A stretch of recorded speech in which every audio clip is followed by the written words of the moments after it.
대한민국 준비된 역사 약속의 이름 최승걸입니다. 자, 우리가 고등학교 졸업 학력 검정고시 시험을 여러분들이 보셨죠. 특히 한국사 부분 같은 경우 제가 여러분들한테 말씀을 드렸지만 공부를 하셨던 분들을 아마 무난하게 잘 보셨으리라 저는 생각을 합니다. 그래서 저는 여러분들에게 약속을 꼭 지키는 그런 사람이라는 거 제가 오늘 다시 한번 강조를 해드리고요. 우리가 이제 문제풀이를 하면서 여러분들이 혹시나 만에 하나 어려웠던 부분이 있었나 그런 것들도 아니면 우리가 공부했던 내용들이 얼마만큼 이렇게 잘 나와서 여러분들에게 자신감을 불러 넣어줬나 한번 지금부터 문제풀이를 들어가 보도록 하겠습니다. 자, 1번. 다음 자료의 내용에 해당하는 시기네 이렇게 나왔습니다. 그죠? 네, 여기 이제 비파형 동검 딱 나왔죠? 네. 비파형 동검 나왔어요. 그죠? 1번 문제를 푸는 거는 바로 이제 비파형 동검. 예, 비파형 동검. 이렇게 딱 한번 적어 보고요. 비파형 동검. 비파 모양으로 생긴 동검이죠. 예, 비파 모양으로 생긴 동검이죠. 이렇게 생겼어요. 자, 또 이제 그림을 또 잘 그리죠. 네. 자, 비파형 동검. 예, 비파 모양으로 생겼죠. 비파형 동검이죠. 동검. 그래서 여기다 이제 하나를 딱 적어주면 청동검이죠. 청동검이죠. 빈부의 격차가 계급이 발생했다. 무덤으로 고인돌이 제작되었다. 일부 저습지에서 벼농사가 시작되었다. 이렇게 되어 있습니다. 그러면 1번 구석기 시대, 2번 신석기 시대, 3번 청동기 시대, 4번 철기 시대. 어느 시대에 해당하느냐 이렇게 물어봤습니다. 그래서 이거는 청동기 시대다. 청동기를 만들었으니까 청동기 시대다. 참고로 세영동검이 나왔으면은 좀 더 좋았겠다라는 그런 느낌을 갖는데 세영동검은 철기 시대 초반에 만들어진 그런 유물입니다. 자, 그러면 2번. 다음 가에 해당하는 나라는 어디입니까? 2번. 가에 해당하는 나라는 어디입니까? 가는 마가우가 저가 마가우가 구가 저가 사가 사출도를 다스렸으며 매년 12월에 영고라는 제천 행사를 열었다. 남의 물건을 훔쳤을 때는 훔친 것의 12배를 갚게 하였다. 이렇게 되어 있습니다. 12배를 갚게 하는다. 일책 12법이죠. 일책 12법. 일책 12법. 그 다음에 제천 행사로 뭐가 있습니까? 영고가 있습니다. 제가 요거 강의에서 어떻게 기억해 주십사? 이렇게 기억해 주십사. 하면은 어디예요? 부여죠, 부여. 부여의 영고. 그렇죠? 부여입니다. 그래서 정답은 2번 부여가 정답이 되겠죠. 네. 자, 그다음 3번 문제. 다음 비추신 이것에 해당하는 유물은 이것. 4세기 후반 광개토 대왕은 신라의 지방 외를 격퇴하였다. 이 과정에서 고구려가 한반도 남부까지 영향을 미치게 되었는데 이것은 당시 신라와 고구려의 관계를 보여줍니다. 네, 이것도 역시 우리 수험생 여러분들 아주 자신감 있게 풀었으리라 생각합니다. 자, 광개토 대왕이 고구려의 광개토 대왕. 네, 고구려의 광개토 대왕.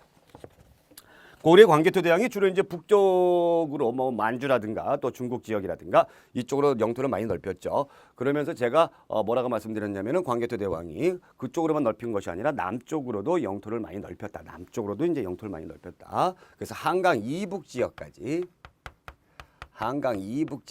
영토를 확정을 했습니다. 한강 이북 지역까지 내려왔을 때에 그때 신라의 중앙집권의 기틀을 마련했던 뇌물왕이 뇌물마리간이죠. 뇌물마리간이 광개토 대왕에 도와주세요라고 했어요. 도와주세요. 뭘 도와주세요? 우리 좀 제발 도와주세요. 그래서 남쪽에서 왜구가 쳐들어오고 있습니다. 예, 가야와 연합한 왜구가 쳐들어오고 있습니다. 당시 신라가 이 세력을 물리치지 못했어요. 그래서 광개토 대왕이 알았어 했습니다. 그래서 이 광개토 대왕이 군사를 보내서 왜구를 물리쳐줬죠. 그러면서 신라에 큰 영향력을 행사를 했죠. 그것을 알 수 있는 유물이 바로 무엇이냐. 신라의 호우총에서 발견된 그릇이 있습니다. 호명 그릇이다라는 거죠. 호명 그릇이다. 예, 호명 그릇이다. 여기에 광개토 대왕, 이게 고구려의 그릇이죠.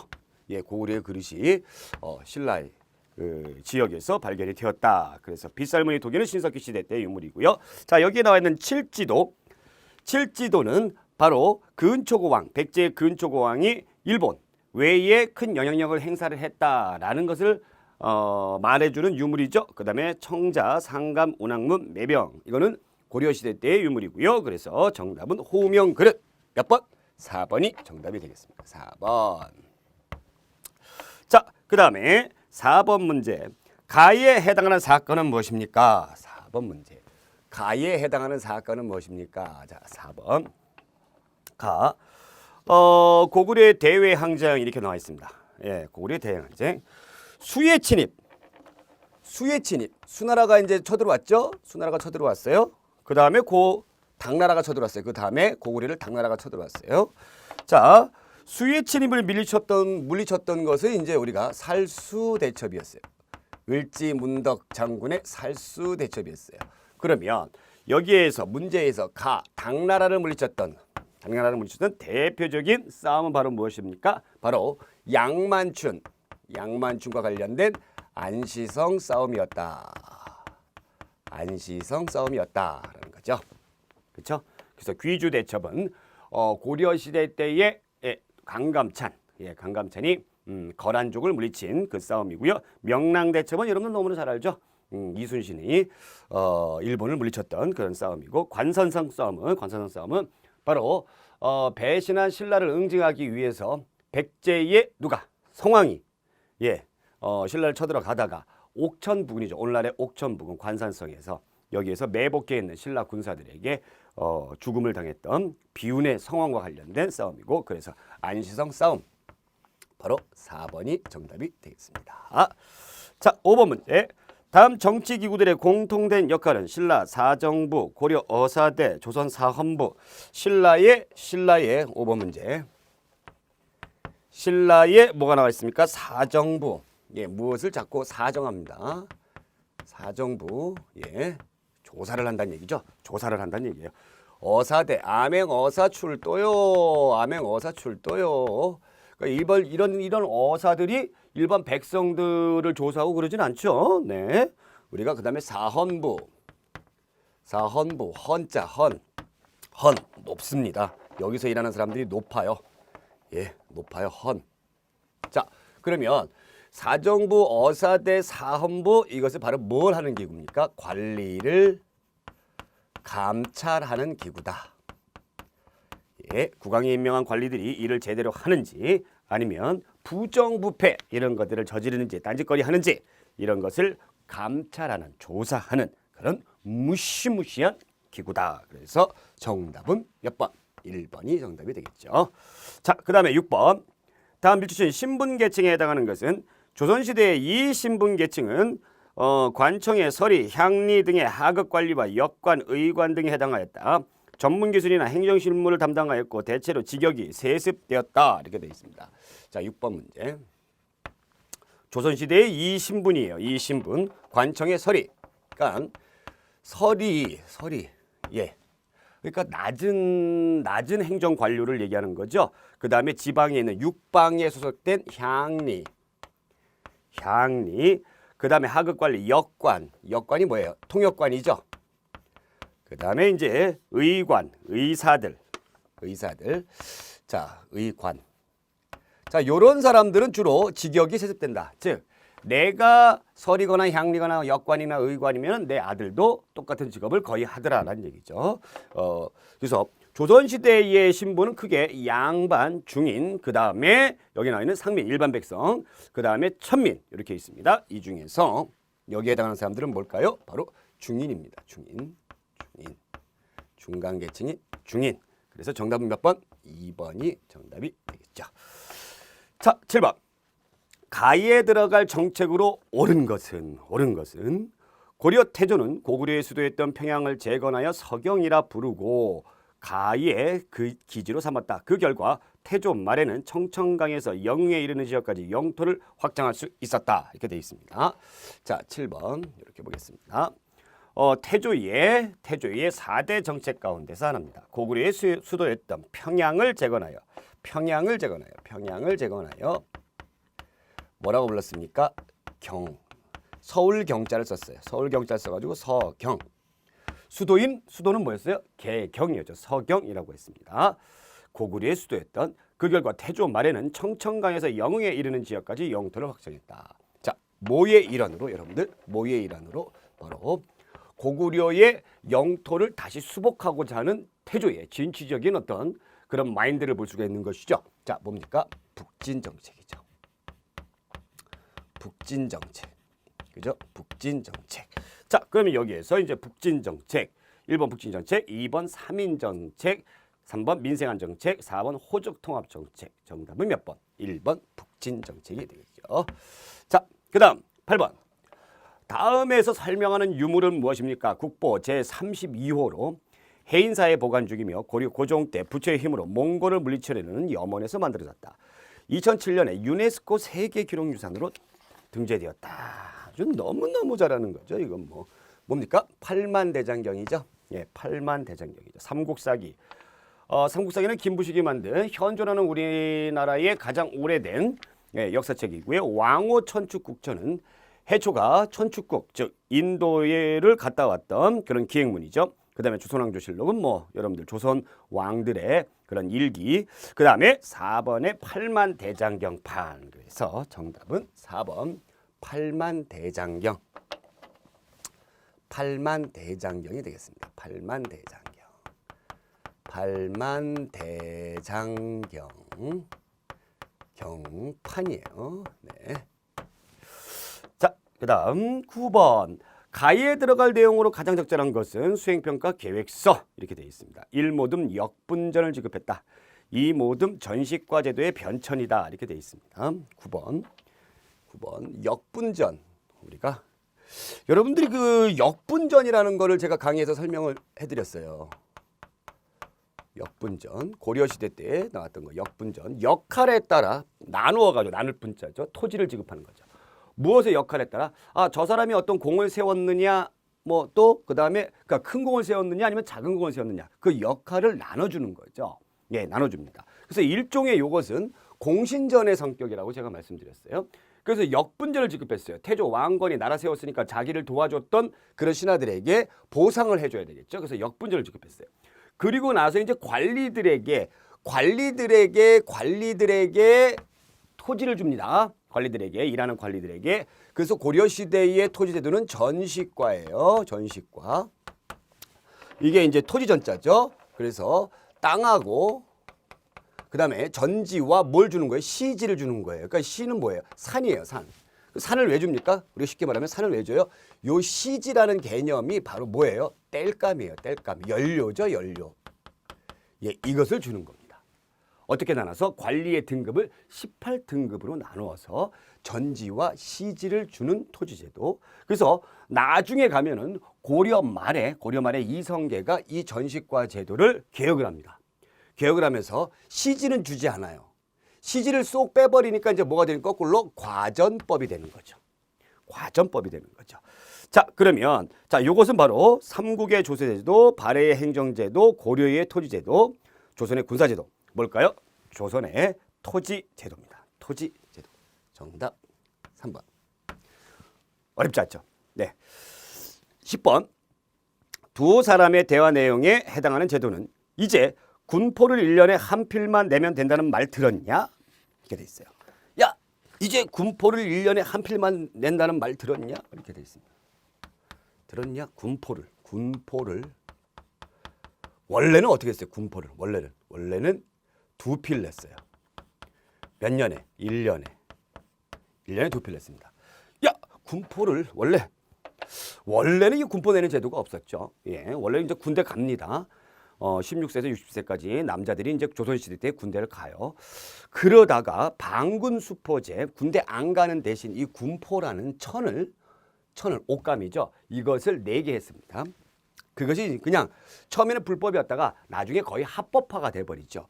그래서 군포를 1년에 2필 내게 했어요. 근데 너무 이게 백성들에게 부담이 되는 겁니다. 특히 양난, 즉 임진왜란과 병자호란 이후에 피폐해진 조선 사회에서 백성들이 1년에 2필 내라고 했던 거는 너무너무 힘든 거예요. 그래서 집을 버리고 막 도망가요. 이 세금 때문에. 그래서 영조가 이것을 단행을 하죠. 영조가 이것을 대규모로 깎아줍니다. 50% 바겐세일 해주죠. 1년에 2필 내던 것을 1년에 한 필로. 그래서 역을 균등히 한다 해가지고 균역법이 있죠. 균역법. 역을 균등히 한다. 우리가 일반적으로 역이라고 하는 거는 힘쓰는 거예요. 힘쓰는 거. 그럼 국가가 필요할 때 노동력, 이 백성들을 데려다가 일을 시키는 그래서 요역, 그다음에 군대 가는 군역. 그래서 역을 균등히 한다. 균역법이죠. 그럼에도 불구하고 이렇게 50% 나눠줬음에도 불구하고 이 이후에 정치가들이 부정부패한 그런 모습들을 보입니다. 그죠? 그래서 어린애에게 그 군포를 부과해요. 황구첨정. 죽은 사람의 목도 부과를 시켜요. 백골징포. 도망간 이웃의 목, 임진. 도망간 친척, 친족의 목, 족징. 그래서 이 군포는 이렇게 했음에도 불구하고 백성들에게 부담을 덜어주지 못했습니다. 자, 11번. 다음 설명에 해당하는 것은 외란 이후 일본은 조선에 사절 파견을 요청하였다. 이에 조선은 12차례에 걸쳐 사절단을 파견했는데 외교 사절의 의미를 넘어 일본의 문화를 전파하는 역할도 하였다. 이렇게 되어 있습니다. 자, 이렇게 딱 되어 있죠. 네. 그러니까 이임진왜란 이후에 그 일본 애들이 우리나라로부터 약탈을 해갔던 그런 문화재라든가 또 그 다음에 납치해 갔죠. 이런 장인들을 많이 납치해 갔습니다. 그러면서 와, 조선의 문물이 이렇게 발달할 줄이야. 깜짝 놀랐던 거죠. 그래서 에도 막부 그렇죠. 도쿠가와 이에야스가 에도 막부를 이제 열면서 어떻게 했습니까? 조선에 사과를 합니다. 아, 전쟁에 우리가 잘못했다. 예, 자기는 원래 전쟁을 반대했던 사람이다. 그러면서 조선의 발달된 문물을 좀 알려주세요. 부탁을 하죠. 그래서 그러면 좋다. 우리가 알려줄게 하면서 뭘 파견했습니까? 조선 통신사라는 것을 파견을 했습니다. 통신사가 몇 번입니까? 우리가 3번이죠. 3번. 일본의 보빙사는 강화도 조약 이후에 그러니까 1876년 강화도 조약 이후에 우리나라 정부가 해외에 발달된 문물을 좀 배워가지고 와라. 그래서 해외 시찰단을 파견을 하죠. 보빙사는 미국을 갔다 온 그런 시찰단이고 영선사는 청나라. 그리고 헤이그 특사는 뭡니까? 헤이그 특사는 을사늑약 외교권을 박탈했던 1905년에 을사늑약 외교권을 박탈했던 이 을사늑약의 부당함을 고종이 만국평화회의가 열렸던 네덜란드 헤이그에 3명의 특사를 파견합니다. 이준, 이위종, 이상설. 그렇죠? 이로 인해서 고종은 강제 퇴위당하고요. 자, 그래서 정답 몇 번? 3번 통신사가 정답이 되겠죠. 자, 12번. 가에 해당하는 사건은 삼전도 비에 대해서 알려주세요. 가에 패한 인조가 청태종에게 항복한 후 청의 강요에 의해 세워진 비석입니다. 비문에는 청태종을 칭송하는 내용이 새겨져 있어 치욕의 역사를 되새기는 유적입니다. 이렇게 되어 있습니다. 그렇죠. 이렇게 치욕적인 어떤 그 굴욕적인 강화를 한 거는 아마 처음일 거예요. 네. 병자호란, 신미양요, 이모군란. 그러면 여기 가 이렇게 되어 있습니다.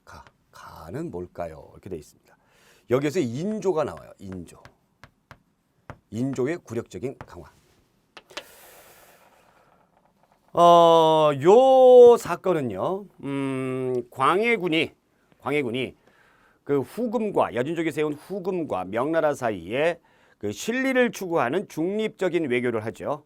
그러나 서인에 의해서 광해군이 쫓겨나고 서인에 의해서 세워진 인조가 들었습니다. 그러다 보니까 서인들이 택한 정책은 후금을 배척하고 그다음에 명나라와 친한 그런 정책을 쓸 수밖에 없었던 거죠. 그것이 이제 바로 친명 배금 정책이에요. 명나라와 친하고 금나라를 배척한다. 자, 이로 인해서 후금이 쳐들어오죠. 그것이 바로 뭡니까? 정묘호란이에요. 정묘호란. 깜짝 놀라죠. 깜짝 놀라가지고 결국에는 요 정묘호란 당시에 우리나라가 우리 배척 안 할 거예요. 형님으로 섬기겠어요. 이렇게 딱 해버리죠. 그런데 이 이후에 이 후금이 뭘로 나라 이름을 고칩니까? 청으로 나라를 고쳐요. 그러면서 우리나라한테 뭘 요구해요? 군신 관계를 요구합니다. 군신. 임금과 신하. 그럼 누가 신하가 되는 거죠? 우리가 신하가 되는 거죠. 이거를 거절을 하죠. 거절을 해서 마음 놓고 쳐들어왔던 그 사건이 병자호란이다라는 겁니다. 병자호란이다. 제대로 싸워보지도 못하고 도망가 보지도 못하고 남한산성에서 40여일 동안 항전을 하죠. 결국에는 삼전도에 나서 굴욕적인 강화를 합니다. 3번 큰 절을 하고 청태종에게 우리나라 인조가 그 다음에 한 번 할 때마다 땅바닥에다가 이마를 3번씩 콩콩콩 찍는 거였죠. 총 9번. 이것이 바로 이제 삼전도의 굴욕이죠. 삼전도의 굴욕. 이 삼전도가 아마 여러분들 한 번 정도는 가보셨을 거예요. 어디에 있습니까? 바로 롯데월드 그 근처에 있습니다. 자, 그래서 정답은 1번 병자호란이 되겠습니다. 병자호란. 신미양요는 1871년도에 제너럴 셔먼호 사건을 빌미로 해서 미국 함대가 쳐들어왔던 그런 사건이고요. 임오군란은 뭡니까? 1882년도에 신식군대 별기군에 대한 구식군인의 불만으로 일어난 사건이고, 그 다음에 정유재라는 임진왜란이 일어나고 나서 잠깐 휴전을 하죠. 휴전을 했다가 일본이 다시 쳐들어왔던 그런 사건입니다. 그래서 정답은 우리가 병자호란 1번 되겠습니다. 자, 13번 문제. 다음 가상일기의 내용에 해당하는 민족운동은 얼마 전 조선인 여학생을 희롱한 일본인 남학생과 이를 말리던 조선인 남학생들 간의 싸움이 있었다. 경찰이 일본 학생들에게 유리하게 사건을 처리하자 분노한 조선 학생들이 시위를 벌였고 많은 학생들이 검거되었다. 검거된 학생들이 걱정스럽다. 1929년에 일어났습니다. 자, 1929년에 일어났어요. 자, 요 기간은 우리가 어느 시기예요? 일제강점기 시기죠. 그거 쭉 나왔죠. 그래서 이 편파적인 어떤 조사를 벌였어요. 그죠? 3.1운동 이후에 가장 대규모의 민족운동입니다. 뭘까요? 광주학생 항일운동이죠. 광주학생 항일운동. 광주학생 항일운동. 자, 그래서 정답은 몇 번? 4번이죠. 3.1운동은 뭐 너무 잘 아실 거고, 문맹 퇴치운동. 1920년대에 조선일보에서 일어났던 문맹, 그러니까 글을 못 보는 그런 사람들, 그런 것들을 이제 어떻게 합니까? 퇴치하기 위해서. 그 다음에 물산 장려 운동은 바로 우리가 만든 거 우리가 쓰자. 1920년대에 일어났던 그런 실력 양성 운동 중에 하나였죠. 그래서 정답은 몇 번? 4번이 되겠습니다. 자, 14번. 가에 해당하는 사상은 조선 후기 성리학이 사회 모순에 대한 해결책을 제시하지 못하자 모가 등장하여 민생 안정과 부국강병을 목표로 한 사회 개혁론이 제시되었다. 대표적인 학자로 정약용, 박제가 등이 있습니다. 네, 이것도 쉽게 풀으셨으리라 생각을 합니다. 실학을 집대성한 정약용, 그 다음에 박제가, 북학위를 저술했던 박제가 이런 사람들이 있어요. 조선 후기 때에 양난 이후에 변화하는 조선 후기의 어떤 그 변화된 모습을 당시 조선의 으뜸 학문으로 여겼던 성리학이 해결해 주지 못하죠. 그러다 보니까 뭔가 이 변화한 사회에 필요한 학문이 필요하다라는 그런 자각을 하기 시작했어요. 그런데 마침 청나라에서 실증적인 학문인 고증학이 굉장히 유행을 했습니다. 그러면서 청나라가 굉장히 부강해졌던 것이 바로 이것 때문이 아니냐라는 그런 어떤 생각을 가졌죠. 그러다 보니까 우리도 그러면 성리학도 중요하지만 요거 다른 또 학문을 가지고 하면서 성리학을 보완해 가면서 같이 가자라는 움직임이 나타났던 거예요. 그래서 실용적, 실증적 그런 학문이 나타났던 거죠. 그것이 바로 뭡니까? 실학입니다. 실학. 그래서 정답은 몇 번이에요? 3번이죠. 3번이 실학이죠. 뭐 도교야, 뭐 무의 자연 사상, 예, 그 다음에 서학이야. 서학은 천주교를 우리가 서학이라고 불렀었고요. 풍수지리석은 지형의 형태에 따라서, 지형의 형태에 따라서 길흉화복이 결정이 된다라는 거고, 그래서 정답은 실학인데, 실학은 이 정약용이라든가 박제가라든가 이런 사람들이 원래 조선 후기 때에 거의 독점하다 했던 그 붕당이 뭐였어요? 서인이었죠. 특히 서인 중에 노론이었죠. 근데 이 사람들은 남인 출신의 학자들이었죠. 그러다 보니까 실학이 국가정책으로 반영이 되지 못했습니다. 그나마 정조 때에 실학이 어느 정도 융성하게 되는데 정조가 비교적 젊은 나이에 승하를 하죠. 그러다 보니까 정조의 죽음으로 인해서 다시 노론들이 집권합니다. 노론들이 집권하면서 이 실학자들을 천주교를 믿었다라는 그런 죄목을 붙여서 정권에서 대거 몰아내주죠. 그래서 실학이 꽃을 피우지는 못했습니다. 정답은 3번. 15번. 다음 자료에 해당하는 인물은 생물연도 1889년 1930년 북로 군정서 사령관으로 청산리 대첩을 주도하여 일본군을 상대로 큰 승리를 거뒀습니다. 청산리 대첩. 너무너무 유명한 청산리 대첩. 네. 뭐 영화로도 많이 나왔고요. 네. 자, 누굽니까? 김좌진 장군이죠. 김좌진 장군입니다. 김좌진 장군. 네. 청산리 대첩. 김구, 김좌진 장군, 윤봉길, 최익현. 김좌진 장군. 2번 정답. 네. 16번. 가에 들어갈 내용으로 옳은 것은 대한제국 시기의 가. 16번. 대한제국 시기에. 자, 광무개혁으로 있었던 대한제국 요 시기에 가죠. 네. 대한제국이라고 한다는 것은 사실 뭐 조선인데요. 조선이 그 고종이 러시아 공사관으로 저서로 옮기죠. 예, 일본 애들이 무서워서. 그러면서 러시아 공사관하고 다마나 차이로 있는 그런 궁궐이 있습니다. 그것이 뭐였죠? 덕수궁, 경궁이죠. 경궁으로 오면서 국호를 대한제국으로 바꿨어요. 조선에서. 대한제국. 그래서 우리가 어른들이 흔한 말로 구한말, 한말 할 때 바로 이 대한제국 시기를 얘기하는 거죠.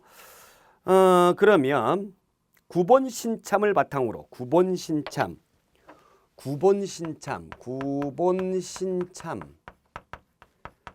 자, 구본. 옛날 것을 근본으로 하고요. 새로운 것을 참조한다라는 뜻입니다.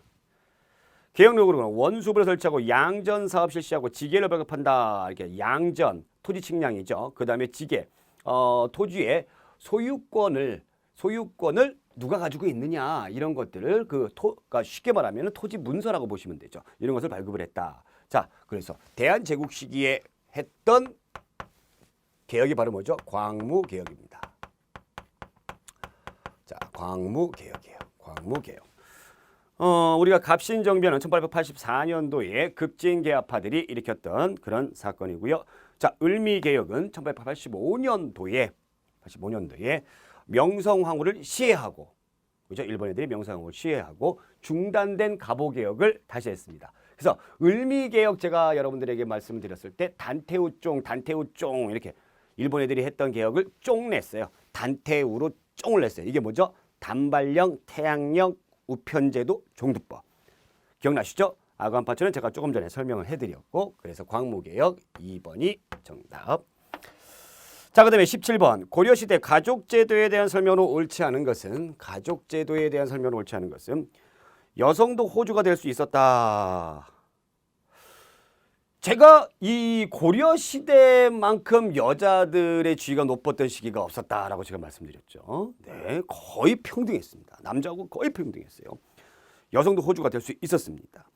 여성의 재혼이 법적으로 금지되었다. 아니죠. 여자들 재가가 가능했어요. 다시 결혼할 수 있어요. 아들딸 구분 없이 부모의 재산이 고르게 상속되었다. 그렇습니다.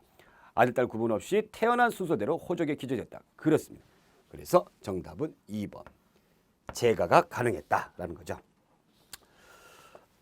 18번. 가에 들어갈 내용으로 옳은 것은 이 그림들은 조선 후기에 유행한 가로 서민의 정서가 잘 반영되어 있습니다. 자, 그래서 가는 뭐일까? 조선 후기 때에 유행했습니다. 조선 후기 때 서민들.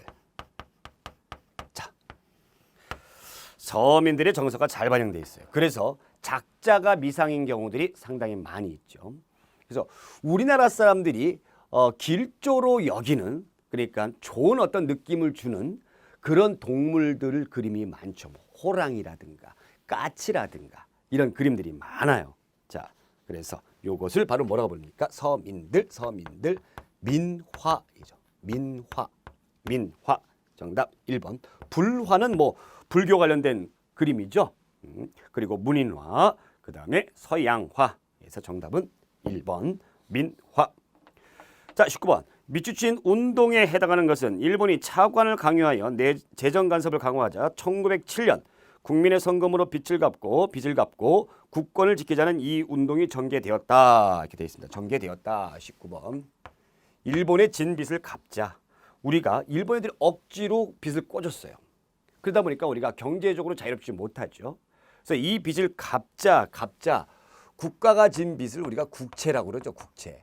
갚자 보상운동. 국채 보상운동. 1907년도에 있었습니다. 우리가 IMF의 관리를 받았던 그 시기에 우리나라 사람들이 이제 자발적으로 금을 모으기 시작을 했었죠. 그것과 비슷합니다. 비슷해. 그래서 여성들 같은 경우에는 뭐 반지라든가 비녀라든가 이런 것을 자발적으로 성금으로 냈고, 남자들 같은 경우에는 뭐 담배꽁초, 금연, 금주 이런 것들.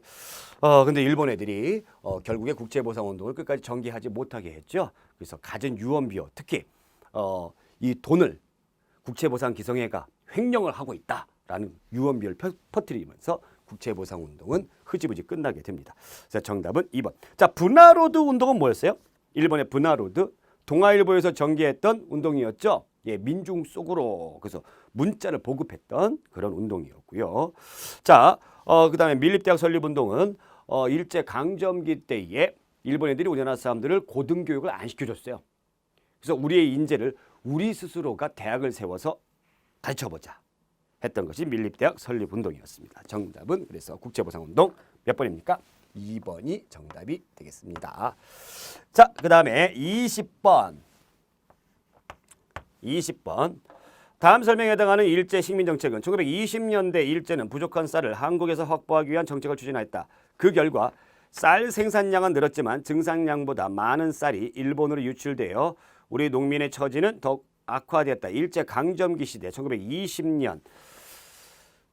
여러분들이 그 1차 세계대전 1918년도에 끝났던 1차 세계대전, 일본은 승전국이었죠. 자, 1차 세계대전 이후에 일본이 국내에 식량이 부족했어요. 그 식량이 부족해서 우리나라에 있는 쌀을 뜯어가려는 거죠. 그래서 이른바 뭐라고 불렀습니까? 산미 증식 계획이라고 불렀어요. 산미 증식 계획. 네. 산미 증식 계획. 그래서 생산합니다. 쌀을 생산하는 건데 증가하는 거죠. 그래서 품종을 개량하고 뭐 수리시설 막 만들고 저수지 같은 거 많이 만들고 이렇게 했습니다. 그러나 늘어나긴 늘어났지만 더 많이 빼앗아갔다. 수탈량이 훨씬 더 많았다라는 얘기죠. 그래서 산미 증식 계획 정답은 몇 번? 4번이 정답이죠. 회사령은 1910년대 일본 애들이 우리나라 사람들이 회사를 세울 때 조선 총독부의 허가를 받아야 된다라는 정책이었고요. 그 다음에 토지조사 사업은 바로 1910년대에 우리나라 토지를 조사하겠다, 소유권 조사를 하겠다라는 명목하에 시행이 됐습니다. 그래서 미신고 토지, 또 그 다음에 마을 공유지, 또 국가가 왕실이 소유한 토지, 이런 것들은 전부 다 소유권을 인정해 주지 않았죠. 예. 그 다음에 국가총동원령법은 민족 말살 정책, 즉 통치 제3기간, 일본 애들이 중국과 전쟁을 일으키고 미국과 전쟁을 일으키면서 2차 세계대전 그 시기에 우리나라 사람들을 뭘로 만드는 겁니까? 일본 사람으로 만들면서 인적 자원, 물적 자원을 다 빼앗아갔던 그 시기에 있었던 것이 국가총동원령법입니다. 그래서 정답은 4번. 21번. 미추진 서양식 병원에 해당하는 것은 정부에서 알렌의 건의를 받아들여 병원을 세웠다는 군. 그렇다네. 우리나라에서 처음으로 만들어진 서양식 병원이라네. 광해원이죠. 네, 광해원입니다. 광해현. 네. 방문국은 국가에서 만들었던 출판, 출판하는 곳이었고요. 전환국은 화폐를 주조하는 곳이었고요. 그다음에 유경공원은 우리나라에서 만들었던 최초의 공립학교입니다. 영재들을 양성하는 공립학교. 유경공원. 그래서 정답은 광해현. 1번. 자, 22번. 다음 내용에 해당하는 국가에 대한 설명을 옳은 것은 대조영이 건국하였다. 네. 대조영이라는 드라마도 있었어요. 대조영이 건국하였다. 대조영 건국했습니다. 그 다음에 해동성국, 선왕 때 해동성국이라는 바다 동쪽의 융성한 나라다. 그 다음에 거란의 침입으로 멸망했죠. 어디입니까? 발해죠, 발해. 발해. 독서 3품간을 시행했다. 자, 독서 3품간은 원성왕 어느 시대예요? 통일신라 시대죠. 그죠? 그 다음에 노비안건법은 어느 시대예요? 고려 초기에 광종 때죠. 광종 때입니다. 고려. 그 다음에 고구려 계승의식을 가지고 있었다. 당연한 거예요. 발해는. 화랑도를 국가조직으로 개편화했다. 이거는 신라의 통일 전 신라의 진흥왕 때 했던 일이고요. 그래서 정답은 몇 번? 네, 발해에 관련된 내용이니까 3번이 정답이 되겠습니다. 자, 23번. 미주진 이 섬에 해당하는 것은 한국사신문. 우리 땅 지키기. 사진의 섬은 삼국시대 이래의 우리의 영토이다. 그러나 일본은 이 섬을 자기네 땅이라고 우기며 영토 분쟁 지역으로 만들려고 하고 있다. 우리는 일본의 억지 주장에 대해 여러 분야의 공동 연구를 통해 강력하게 대응할 필요가 있다. 바로 뭡니까? 독도죠. 독도. 네. 독도는 우리 땅. 너무나 잘 아시는 독도. 러일 전쟁 당시 1904년에서 1905년에 일어났던 러일 전쟁 당시에 독도를 그냥 자기네들이 어떻게 했습니까? 일본의 영토로 편입을 시켰습니다. 그리고 나서 지금까지도 독도는 자기네 땅이라고 계속 우겨내고 있는데 참으로 어이없죠. 자, 24번. 가에 해당하는 사건은 일어나다. 4.13 호원 조치. 24번. 이제 지금의 헌법이 바로 요때 바뀌어진 헌법이죠. 4.13 호원 조치.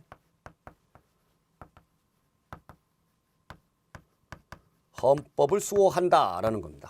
4월 13일 날 몇 년도입니까? 이때 87년도죠. 1987년도에.